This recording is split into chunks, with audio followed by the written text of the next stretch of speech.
Men bu yil may oyida o'zim uchun kichkina anime marafon uyushtirdim va uning ichida Jujutsu Kaisen yoxud o'zbekchaga tarjima qilganda Jodugarlar jangi anime serialini ko'rib chiqdim va boshdan aytib o'taman, menga bu anime rosa yoqdi. Va bu videoda nega Jujutsu Kaisenni bunchalik zo'r hisoblashimni va afsuski o'zim sezgan bitta kattakon minusni aytib o'tmoqchiman. Meni bu animeda eng birinchi o'rinda qiziqtirgan narsa bu fantasy janridagi elementlarni bizning har kungi hayotimizdagi zamonaviy setting bilan birlashtirish. Men anchadan beri qanaqangidir shunaqa ruhdagi birorta kino, anime yoki serial ko'rmoqchi edim, lekin bunaqa umuman yo'qdi. Da, tipa Harry Potter, Chainsaw Man va My Hero Academia'ni aytsa bo'ladi, lekin Harry Potter bilan arra odam nima bo'lganda ham 90-yillarning oxiri, MH bo'lsa to'g'risi uncha qiziq emas, ko'rish niyatim yo'q. Jodugarlar jangi kakraz men xohlagan hamma narsani bergan. Bu yerda personajlar bir vaqtda la'natlangan ruhlar bilan olishib, domain expansionlarning mexanikalari qanday ishlashini tushuntirib, keyingi momentda trash horrorlarni o'z do'stlari bilan muhokama qilib, J-pop idollarning muxlislar bilan uchrashuviga borib kelishi mumkin. G'ayritabiiy va har kungi tabiiy hodisalarning bunaqa balans bilan to'qnashuvi juda ham unikal atmosferani vujudga keltiradi va aynan shu atmosfera meni ichimda qanaqangidir bog'liqlik tuyg'usini paydo qildi. Va bu, конечно, serial bilan yana ham yaxshiroq emotsional aloqa o'rnatishga yordam berdi. Rostdan ham ancha hayajonli va og'ir janglardan so'ng Yuji va Megumini Nabara bilan shoppingga borishi, Kyoto va Tokio o'quvchilarini beysbol o'ynashi, Junpei bilan Yujini kino muhokama qilishi, Yujini sinfdosh qizi paydo bo'lishi va Nabarani taxminan rashkka, Satoru, Suguro, Riko va Kurayni Okinawada dam olishi, Utahime va Meimei'ni Saturni qitmirchiliklariga har xil reaksiyalari va bunga o'xshagan hamma slice of life momentlar qanaqangidir свежий nafas bo'la oldi va personajlarga bog'lanish uchun ancha yaxshi sababga aylandi. Ayni shu punktda syujet haqida ham ozgina aytib o'tsam va u normal, даже qaysidir joylarda yaxshi, o'zini janri, ya'ni battle shonen uchun. Ba'zi bir kamchiliklarga qaramasdan, shaxsan o'zim ham Gojoni tarixi arkasida shokka tushganman. Tomog'imga nimadir turib qolgandek bo'lgan va даже ko'zimga yosh kelgan desa ham bo'ladi. Salpa.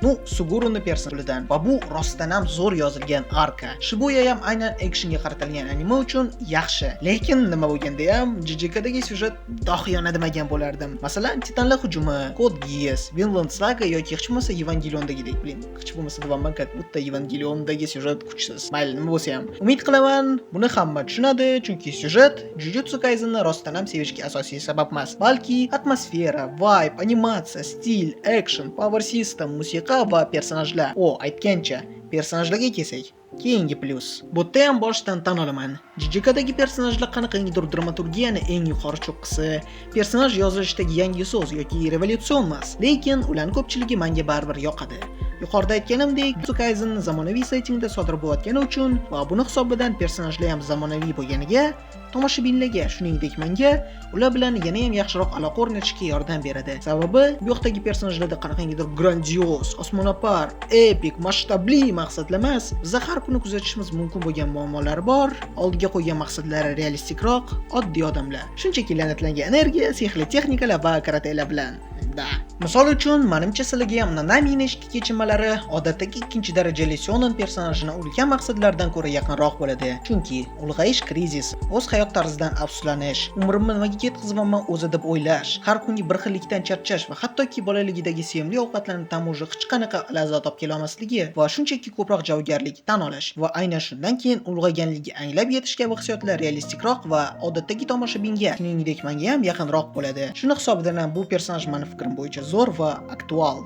Конечно, Jujutsu Kaisenni personajlari haqida gapirsak, Suguru Getoni eslab o'tmaslik jinoyat bo'ladi. Chunki, meni fikrim bo'yicha, Suguru hozircha JJKdagi yozilgan eng yaxshi personaj. Uni transformatsiyasi va personaj yo'li uchun. Chunki o'z arkasining kulminatsiyasida Satoru bilan bo'lgan momenti bu har bitta o'z yaqin do'sti bilan ajralib ketgan odamning qalbiga yetib bora oladi. Mana bundan istisno emasman afsuski. Va umuman olganda, Suguruning personaj arkasi Gegen yozuvchilik mahoratiga yaxshi isbot va namuna. Anida hamma personajlarda shunaqa motivatsiya, maqsad va o'zgarish bo'lsa, mayli, nima ham qilardik. Aytgancha Satoruga kelsak, Gojoning ko'pchilik muxlislar xarizmasi, hazil tuyg'usi, tashqi ko'rinishi va yengilmas kuchi uchun yaxshi ko'radi va bu yomon emas. Satoru meni ham sevimli personajim, lekin afsuski, ko'pchilik uni qanchalik yaxshi yozilganini ham inkor qilishi alam qiladi. Chunki agar Suguruda boshlang'ich yo'li va personaji so'nggi metamorfozasi qanchalik to'g'ri qo'yilgan bo'lsa, Satoruning o'zi yo'li boshidagi shaxsi, uni o'zgarishiga undagan dramatik moment, travmasi, yolg'izligi, izolyatsiyasi va nega shunday unda ham o'z do'stlari, o'quvchilari va umuman olganda atrofdagilar haqida bunchalik qayg'urishi va nega zamonaviy afsungarlar jamiyatini o'zgartirmoqchiligi, hukumat ustidagi qariya afsungarlarga xusumati, nega yangi avlod, ya'ni o'zini o'quvchilarga bunchalik ishonib, ularni himoya qilib, ularni yana ham kuchliroq bo'lishiga hissa qo'shib, shuningdek ularni oddiy o'smirlardek yashash uchun harakat qilishi va o'z ichki og'rig'ini hazil orqali bekitishi bu kamida yaxshi yozilganlik belgisi va serqirralik. Va bu har bitta sal bo'lsa ham e'tiborli tomoshabinda nafaqat personajni vibe uchun fanatizm, balki xarakter uchun simpatiya ham paydo qila oladi. Da,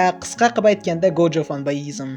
Endi bo'lsa yoshlarga kelsak, ya'ni Yuji, Megumi, Nabara, Yuta, Maki va boshqalar. Va ular ham o'zlarini senseilardan qolishmaydi. Masalan, menga Itadori rahimchanlik va mehribonlik Tanjiro'nikidan realistikroq va samimiyroq tuyuladi. Даже menga Tanjiro umuman olganda yoqsa ham, Yuji prosta qanchalik qiynalgan mehribon farishta emas. Shunchaki oddiy 15-16 yoshli yaxshi o'smir yigitcha. Tabiatdan mehribon bo'lgan, yagona yaqin odami, ya'ni bobosi o'limidan oldin odamlarga qo'lingdan kelgancha yordam ber degan vasiyat so'zlardan buni yana ham kuchaytirgan. Plus sukunani ushlab turuvchi odam sifatida qo'shimcha javobgarlik. Ashi bu yerda nima bo'lganini hisobga olsak, xullas, bilganlar biladi. Qo'shimchasiga bir aytishim, Jennifer Lawrence opamni va kinolarni sevadi. Do'qqa bu bolani yaxshi ko'rmaslik mumkin. Va yana qo'shimcha aytishim kerak, Yuji juda ham iste'dodli yosh afsungar. Uni qanday qilib tez orada o'z texnikasini o'ylab chiqishi va конечно, Black Flash'larni mahorat bilan o'rganib olib, yangi rekordsmenga aylanishi va ularni Mahitoga qarshi ishlataverishi. Bilin, bu rost ekamga kayf narsa va personajga bo'lgan qiziqishi orttira oladi. O'zini boyvikdan battle shonen janri uchun. Megumi ham odatdagi yolg'iz bo'ri arxetipidan farq qiladi. Misol uchun, Gyun olaylik. Negativsiz, Tamiyoko manga qarshi treningdagi backstreetdan keyin sal simpatiya uyg'ota oldi. Cheksiz hasardagi mahoratidan keyin umuman olganda yoqib qoldi. Mayli, nima bo'lsa ham, aytmoqchi bo'lganim, Megumi shunchaki oddiy xotirjam yosh yigit. O'zligida unchalik ko'p mehribon odamlar bo'lmaganidan, to'g'ri bilan Tsumikidan tashqari, iloji boricha shunaqa odamlarni himoya qilishga harakat qiladigan. Misol uchun Yuji. Даже o'zini unchalik yaxshi odam emas, shunchaki afsungar hisoblasa ham. Hatto hammamiz bilamiz, Megumi rostdan ham yaxshi odam. Plus Megumi prosta introvert, odamovi emas. Bunga uni Yuji va Nabara bilan vaqt o'tkazishi aslida yaxshi ko'rishi unchalik ko'rsatmasa ham va Nabarani bitta telefon qilganda sraz kelganini misol qilib olsa bo'ladi. Tan olishim kerak, birinchi sezon 22 yo 23-qismdami Megumi sal crazy modga o'tib, spokойный introvert modini o'chirib qo'yib, birinchi marta domainini yoqqanda etim jimirlab ketib, yomon mazza qilgandim. Va конечно, qandoq qilib Nabarani esdan chiqarishimiz mumkin. Chunki u Bara, Nabara Kugisaki, best girl, qandoq qilib ham kuchli, ham mustaqil, ham feminin, ya'ni nima bo'lsa ham o'z ayolligini yo'qotmagan qiz personajga ajoyib misol. Nabarani dramasi ham samimiy va his qilish oson. Ya'ni prosta o'zini erkin his qila olmagan muhitdan ozod bo'lish va o'zi uchun yasha olish. Oddiy qilib aytganda, ozodlik. Aaron uni yoqtirgan bo'lardi. Kugisakini Kyoto bilan almashuv dasturi orqasidagi Momoga qarshi jangidagi nutqi hali ham ko'proq hurmat qilishga undaydi. Ya'ni ayollar feminizm bu, erkaklar ashi jonga tegdilar. Kimga nima farqi bor? Men ham shoppingga borib, chiroyli kiyimlar olib, o'zim erkalash yoqadi. Ham la'natlangan ruhlarni yirtishlatish deyshi. Korotchi, rostdan kamiga zo'r o'smir qiz, realistik, samimiy va o'z qarashlariga sodiq. Shunchaki tsundere emas, prosta samimiy va rostgo'y. Mana nega hammamiz uni yaxshi ko'ramiz. Shaxsan o'zimga ham Nabarani hech kimga bo'yin egmasligi, o'zidan sipoy yasamasdan, qandoq o'ylasa chestni va samimiy gapirishi va o'z yaqinlari uchun chin ko'ngildan qayg'urib, даже любой xavfga qaytib bora oladigan ruhi yoqadi. Sal-pal ahmoqlik va o'zini xavfsizligini tiyish bo'lsa ham. Misol uchun, Shibuya insidentda xavfsiz medpunktdan Yuji, Megumi va Makini o'zlari urushmasliklari uchun vijdoni qiynalib, ular uchun qayg'urib, qaytadan baryer ichiga kirib, hattoki Mahitoga arzuli jang bera olishi, oliy darajadagi la'natlangan ruhga katta zarar keltirishi va o'z texnikasini kreativ, taktik yo'l bilan ishlata olgani. Bilin, chindan ham JJKdagi eng yaxshi qiz, Kurodoy kichkina singil vibe. Yutaga kelganda hammasi osonroq. Ya'ni bu odatdagi boshda o'ziga ishonmaydigan, juda ham sentimental va sotsial skilllari unchalik rivojlanmagan, lekin albatta vaqt o'tishi bilan o'zini yengib o'tib, haqiqiy gigachatga aylanadigan personaj tipi va bu ishlaydigan trop. Misol uchun, Evangelion serialidagi bosh personaj Shinji Ikarida ham xuddi shunaqa arka bor. Tan olaman, Evangelion umuman olganda badiiy asar sifatida Jujutsu Kaisendan kuchliroq yozilgan va Shinjining arkasi chuqurroq va bla. Lekin aynan vibe va emotsional aspekt jihatlama bilmadim. Yutani transformatsiyasi menimcha ko'proq katarsis chaqira oladi, ayniqsa mangani ham hisobga olsak. Oddiy qilib aytganda, Yutani arkasi ko'proq ekspressivroqmi, bilmadim yana. Umuman olganda Yuta top personaj menga rosa yoqadi. Maki bo'lsa chinakamiga rostdan ham zo'r yozilgan personaj. JJK 0 da batafsil ochilgan tarixi, bolalik travmasi, ichki konflikti va butun dunyosini butunlay o'zgartirib yuborib, butun joygarlar jangi tarixidagi eng katarsislik sahnalardan biriga olib kelishi, bu Akutami agar harakat qilsa rostdan ham zo'r personajlarni yoza olishiga isbot. Xullas, spoiler qilmayman, lekin yanvarda chiqadigan 3-sezonda, ya'ni xuddi shu oyda sizlarda Makiga nisbatan ham achinish, ham sal bo'lsa-da uchun xursand bo'lish va albatta g'urur hissi paydo bo'ladi.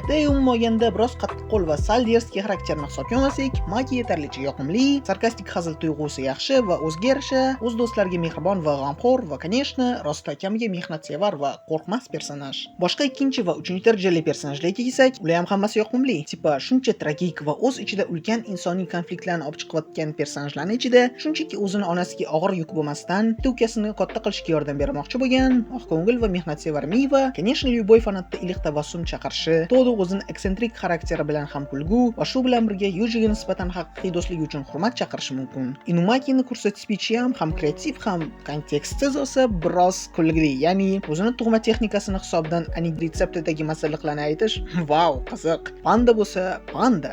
Gege o'ylab topgan eng yaxshi giroy va umuman olganda insoniyat tarixidagi eng chuqur yozilgan personaj. Bilin, alam qiladigan joyi manga Utahimining ulg'aygan xarakteri va, конечно, Satoru bilan Tsunderega o'xshash dinamikasi yoqqandi va bu yerda даже yaxshi romantik liniya bo'lishi mumkin edi. Ikkovini ham yaxshiroq ochishga va umuman olganda manga Utahimi qadi va bu personaj bilan ko'proq ishlash mumkin edi, lekin Gegeni erinchoqligi tutgan va juda ham kam ekran vaqti. Shoko bilan ham xuddi shunaqa holat. Ya'ni menga yoqadigan yana bitta personaj va o'ylab qarasangiz juda ham qiziq konsept.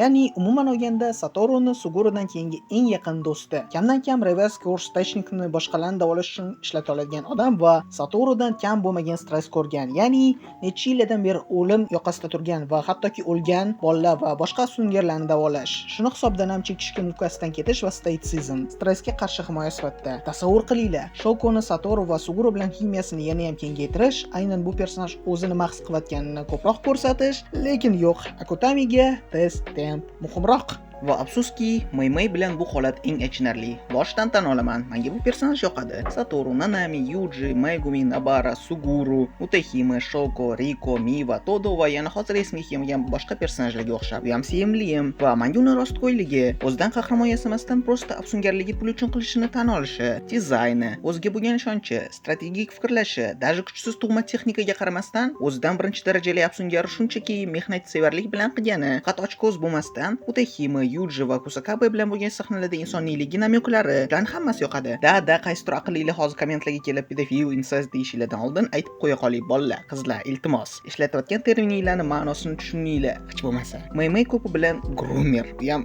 fakt emas, da bilaman, bu ham dabdala narsa, nima bo'lganda ham. Faktlar bo'yicha gaplashaylik. Giga qo'shgan bitta dona qora yumorli provokativ shok effekti uchun bo'lgan g'alati sahna hech narsaga isbot emas va agar Akutami rostdan ham prosta fanatlarni iploslarcha trolling emas, rostdan ham shunaqa iplos personaj yaratayotgan bo'lsa, syujet bo'yicha keyingi sahnalarda buni yana ham ko'proq ishlatmasdi deb o'ylaysizlarmi? Noto'g'ri o'ylaysizlar. Menimcha, agar Maymayni nega bunchalik pulga o'chligi, bunga birorta bolalikdagi travma sababchimi yoki ishongan odamni sotqinligi va vaziyat chigallashganda yosh afsungarlarga mentorlik qilib ozgina bo'lsa ham redemption arc berilganda, bundan ham yaxshiroq bo'lardi va umuman olganda titledagi eng zo'r personajlardan biriga aylanardi. Mayli, nima ham qilardik? Zo'rimiz bor, zo'rimiz yo'q. Ancha deyarli esimdan chiqibdi. Menga yana Riko mana yoqqandi-ku. Da afsuski unda ekran vaqti unchalik ko'p emas, lekin stresi, derskiy ko'rinishiga qaramasdan samimiyligi va beg'uborligi, Satoru va Suguru bilan dinamikasi va o'zini mini arkasi menda juda ham iliq tuyg'ular chaqirgandi va umuman olganda bundoq o'ylab qarasak, syujet uchun eng muhim personajlardan biri. Siz bu personaj bilan ko'proq vaqt o'tkazishni xohlardim ekranda. Nima ham dirdik. Gege odam-podam emas. U bir ko'zli iplos mushuk.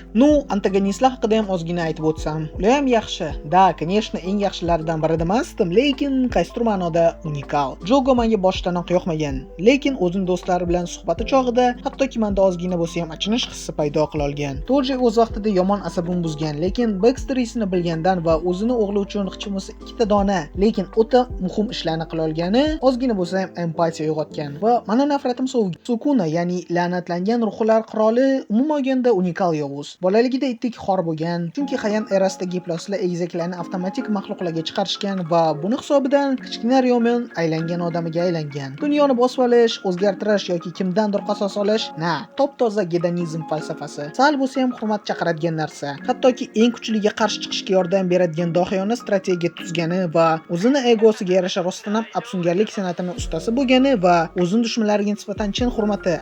Agar ular kuchli bo'lsa, конечно, ularning hammasi Sukunani bu darajadagi yorqin va o'zga aylantiradi. Umuman olganda bo'lganda bu serialdagi personajlarning dinamikasi, ya'ni bir-biri bilan kommunikatsiyasi juda ham yorqin, yoqimli, realistik va samimiy. Yuji Nobara va Megumi bilan chin do'stligi. Megumi boshda yolg'iz bo'ri obraziga qaramasdan Yuji va Nobara bilan chin dildan vaqt o'tkazishi, Nobarani biroz tsundere isterikalarga qaramasdan o'zining eng yaqin do'stlari haqida samimiy qayg'urishi va umuman bosh trioni vibe yaxshi. Satoru bilan Suguruni dinamikasi, bu yoqqa Shokuni qo'shgandagi vibe, Yuji va Todo dueti, Satoru va Nanamining xarakterlari har xilligidan komedik suspense, Satoru va Mei ximiyasi, Maki va Mai dramasi, Utahime va Mei'ni qisqa bo'lsa ham qiziqarli va yoqimli dugonalik dinamikasi, Yuji va Mahito antagonizmi va даже Suguru bilan Yuta qaram-qarshiligi umuman olganda yaxshi yozilgan. Lekin bu haqida boshqa bir kun. Blin, personajlar bo'yicha punkt bunchalik cho'zilib ketadi bilmagandim.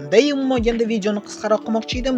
Mayli, nima bo'lsa bo'ldi. Va nihoyat keyingi punkt, ya'ni power system, ya'ni nafaqat energiya va texnikalarni qandoq ishlashini aytmoqman. Shuningdek, action, animatsiya, musiqa va umuman olganda texnik qism. Boshiga aytsam, insonlarning negativ emotsiyalari, ya'ni qo'rquv, g'azab, qayg'u va shunga o'xshagan hissiyotlardan alohida metafizik materiya ajralib chiqishi va buni hisobidan insoniyatning eng tuban taraflarini ko'rsatuvchi la'natlangan ruhlar va maxsus tayyorlangan odamlar, ya'ni afsungarlar o'z ruh kuchi, tuganmas mashqlar va teoretik bilim orqali super kuchga o'xshagan qobiliyat, ya'ni la'natlangan texnikalarni ishlatishi insonning o'z tuyg'ularini anglab yetish orqali mukammallikka erishishiga yaxshi metafora. Bu ustida Kotami katta ehtimol bilan Lyuboy personajidan ko'ra ko'proq ishlagan va bu ko'rinib turibdi. Ko'pgina texnikalarni qandoq ishlashi, qanaqa cheklovlar borligi, misol uchun Satoru cheksiz bo'shlig'i, gavjum va tor joyda ishlata olmasligi, chunki domain expansion baryeri prosta ularni ezib yuborishi yoki personajlarni o'z texnikalarini qandoq kreativ ishlatishi. Masalan, Nobara o'zini rezonans texnikasini to'g'ridan-to'g'ri qalbga hujum qilishini hisobga olib, uni Mahitoga qarshi juda ham effektivligini bilishi, chunki nima bo'lganda ham Mahitoning tug'ma texnikasi qalblarning formasini o'zgartira olishi va shunga o'xshagan qiziq detallar hikoyada to'la va Gege ularni tushuntirishini rostdan yaxshi ko'rishi, personajlar o'z texnikalarini har doim jang paytida tushuntirishi va qo'shimchasiga buni hisobdan ularni kuchaytirishi, xullas bularning hammasi Akutamining o'z power sistemiga nisbatan entuziazmini isbotlaydi. Aytgancha, qanday qilib power system aytganda, domain expansion, katta ehtimol bilan o'zbekchaga tarjima qilganda hududni kengaytirishni eslab o'tolmayman. Bu yana qanaqa asarlarda bo'lgan konseptligini bilmadim-u, lekin bu nafaqat power systemni, balki butun animedagi eng yaxshi aspektlardan biri. Agar simbolik jihatlama bu har bitta insonning ichki olamini ifodalashga yaxshi usul bo'lsa, action jihatlama ham domain expansionlarni ishlatayotgan sahnalar asosan showdagi eng epiklardan biri deya olaman. Shaxsan men uchun epiklik, masshtab va umuman olganda la'natlangan texnikalarni ishlatish bilan bog'liq eng katta taassurot uyg'otgan sahna Sukuna o'zini Deyesa, ya'ni Malevolent Shrine, o'zbekchaga tarjima qilganda taxminan yovuzlik maqbarasini eng birinchi marta to'laqonli ishlatgan sahna. Biling, u sahnada vaziyat shundoq ham hayajonli va xavfli bo'lgani yetmagandek, Ryomen show davomida eng birinchi bo'lib afsungarlarning qay darajada katta masshtabdagi kuch-qudratga egaligini даже Satorudan ko'ra ko'proq ko'rsatilgan. Даже yovuz bo'lishiga qaramasdan, kreativligi, la'natlangan quvvatni o'ta ketgan darajada zo'r bo'lishi va o'zini bunchalik qudratli afsungarga aylantirgani uchun o'sha sahnadan keyin darrov tan olganman va даже qandaydir respekt his qilganman. Afsuski, u sahna Yuji bilan bog'liq bo'lgan o'ta qayg'uli va depressiv voqealar rivojiga olib keladi, lekin nima bo'lganda ham aynan epik masshtabga nisbatan xohishni qondiradi. Qo'shimchasiga u sahna juda ham chiroyli chizilgan va men fikrim bo'yicha serial davomidagi eng yaxshilardan biri bo'lmasa, eng yaxshi musiqalardan biri bor. O'zi umuman JJKdagi musiqa haqida faqat yaxshi gapirib bo'lsa kerak, chunki kimgadir syujet yoqmasligi mumkin, kimgadir personajlar, kimgadir animatsiya va kimgadir даже action. Lekin musiqa universal ravishda hammaga yoqadigan. Junpeining shaxsiy temasi, skripka va tezkor pianino orqali Yuji'ni nima his qilayotganini ifodalashi, Hollow Purple OST'si Satoruning cheksiz ishonchi, yengilmas qudrati va biroz o'yin qaroqligini bas va elektron musiqa orqali ideal darajada yetkazib berishi, Delirious va Conrad One nomli kompozitsiyalar Gojo'ni birato'lasi aqldan ozgan va shu bilan bir vaqtda va nihoyat to'laqonli o'zini anglab yetgan ruhiy holatini tovush orqali tasvirlashi, Jujutsu Sorcerer, Nobara Kugisaki temasi Nobarani bir vaqtda nozik va tasavvur qilib bo'lmas darajadagi kuchli qalbini tomoshabin uchun ochib berishi va hozir esimga kelmagan yana o'nlab ko'plab soundtracklar shaxsan tomosha vaqtida menda yana ham ko'proq emotsiyalar uyg'otdi. Kompozitorlarga faqat respekt. Animatsiya va chizilish stiliga kelsak, bu yoqda situatsiya 90% yaxshi va 10% Buni yaxshisi eslamagan ma'qul. Xullas, mayli, birinchi sezonni chizilish stiliga kelsak, u ko'proq realizm va tana fizikasiga urg'u berishga harakat qiladi va bu bekorga emas. Birinchi mavsumdagi deyarli har bitta action sahnada xoreografiya zo'r postanovka qilingan, har bitta zarbani ekran orqali his qilish mumkin va la'natlangan texnikalarni hisobga olmaganda ham qo'lbola yo'qolish o'zi ham yaxshi rejissyor sababli chotga chiqqan. Ayniqsa Yuji va Nanami Mahitoga qarshi yoki Todo bilan Yuji ga qarshi sahnalarda butun boshli sehr jodusi bo'la turib, baribir qo'lbola urishni tanlagan yapsungarlar bir kulgili, lekin Ruslar aytgandek, oilada tasqarlashib bo'lmaydi. To'g'rimi? Ikkinchi sezondagi animatsiya va stil, realizm va fiziologiyaga e'tiborni yo'qotgan bo'lsa ham, aynan fantasy va epiklik aksenti kuchaytirgani uchun o'ziga yarasha hurmatga arziydi. Xullas, agar bu punktni tugatadigan bo'lsam, oxirida hech esimdan chiqmasin, umuman olganda la'natlangan texnikalar qiziq konsept va ularni aralashtirish hisobida nima bo'ladi, shu texnikani bundan keyin ketma-ket qo'llasa qanaqa effekt bo'ladi va domain expansionlarni to'qnashuvida kimning ichki dunyosi kuchliroq chiqadi degan savollar paydo bo'lishi va muxlislarni, shuningdek dajamani o'zimiz shaxsiy fan texnikalar va deyalarni o'ylab topishim kreativlikka olib kelishi. Tasanno Akutami minuslar. Bu punkt haqida o'zim bir xohlamasdim, lekin даже Jujutsu Kaisenni qanchalik yaxshi ko'rsam ham tan olish kerak. Jujutsu ideal va hech qanaqa xatolari yo'q anime emas va hozir o'zim sezganlarni bo'lishib chiqmoqchiman. Birinchidan temp va bir jihatdan bu yaxshi. Shuni hisobdan ham Jujutsuda deyarli filler epizodlar yo'q. Men o'zimga ham badiiy sarsilish yoqadi, lekin shuni hisobdan ham emotsional va personajlarni rivojlantirish bo'yicha muammolar kelib chiqadi. Rivojlantirish deganda men hozir ularni kuchaytirish yoki texnikalarni boost qilish haqida aytmayman. Ayni o'sha dramaturgiya haqida, ya'ni personaj arkalari va ularni o'zaro munosabatlari. Misol uchun, bizda birinchi 6 ta qism bor va umuman olganda ularda Yuji, Nabara va Megumin ximiyasi yaxshi ochilgan desa ham bo'ladi. Lekin agar ularni sirazi tanishgandan keyin birinchi xavfli missiyaga jo'natishdan ko'ra, hech bo'lmasa bittagina epizod ularni qanday qilib o'zaro aloqa o'rnatayotgani, bir-birini o'rganayotgani yoki даже просто birga pizza yeb, Marvel yoki DC mi deb sport qilishayotgani bo'lsa ham, ya'ni просто slice of life. Kritik momentga kelganda ularning reaksiyasini yana ham kuchliroq o'ynardi. Yoki Junpei arka.